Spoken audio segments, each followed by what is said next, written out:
सनातन प्रेमियों, श्री कृष्ण की अगली कहानी में आपको यह जानकर आश्चर्य होगा कि अक्रूर जी को जल में श्री कृष्ण भगवान के साक्षात नारायण रूप के दर्शन किस प्रकार से होते हैं, उसी की यह कहानी इस अंक में है।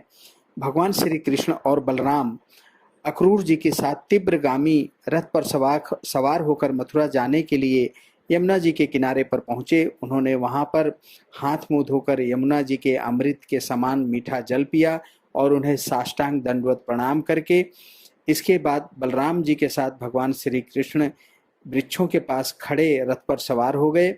अक्रूर जी दोनों भाइयों को रथ पर बिठाकर उनसे यमुना जी में स्नान करने की आज्ञा ली। वो यमुना जी में विधि पूर्वक स्नान करने लगे। जिस समय उन्होंने डुबकी लगाई उसी समय उन्होंने जल के भीतर देखा कि श्री कृष्ण और बलराम दोनों भाई एक साथ बैठे हुए हैं। अब उनके मन में यह शंका हुई कि वासुदेव जी के पुत्रों को तो मैं रथ पर बिठा कर आया था, फिर वो जल में कैसे आ गए?